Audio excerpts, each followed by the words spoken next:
So, what's the most important thing organizations can do to mitigate APT risk? So that's another great question. I think one thing from a broader perspective, senior executives and the board of directors recognize that a cyber risk is a business risk. So if there is a cyber attack on our business, that's going to be very disruptive, and it could even be destructive, not just disruptive, destructive to the business. The first step, and this is a really important step because this is like concrete and steel when we are making a building, right? Which is to perform a comprehensive and thorough risk assessment, a risk analysis exercise. We've got to know the state of our cybersecurity at any point of time. So, from a best practice perspective, because I'm not a young man anymore. Worked with businesses across all 50 states and across the world, and I learn a lot from our customers. I think it's very important that organizations perform a comprehensive and thorough risk assessment at least annually, and that should be married.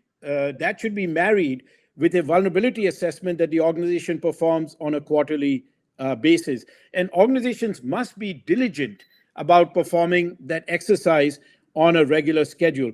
And to go back to your question, this is no different than you and I going to a doctor for our annual visit. And when you go to your physician and you meet him or her, they're going to be asking you a lot of questions and all of that.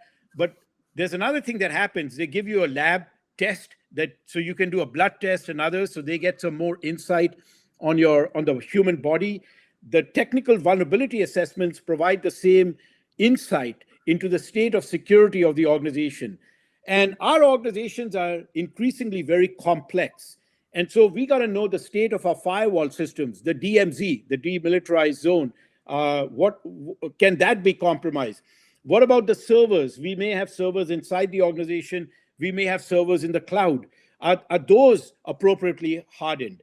What about the endpoints? Can the endpoints be compromised? If there's a user who picks up a USB drive that they found in the parking lot and connects it to the port on your laptop, and there's malware on that USB drive, could that now be the backdoor that the hacker has used to compromise your environment?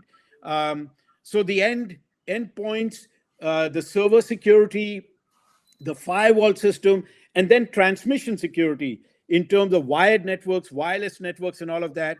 We got to make sure that we are performing a comprehensive risk assessment on a regular schedule so we understand what are the risks to the business that could compromise our assets, and then we take the appropriate steps to it.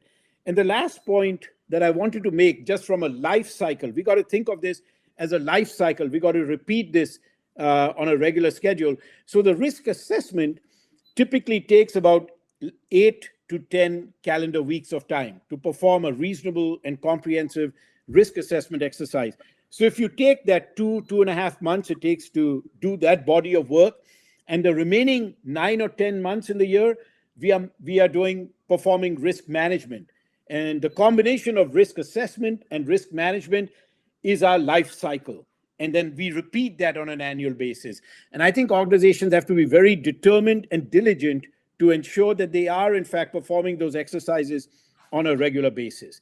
So I think that's an important first step. It's not complicated, but it does take sustained effort.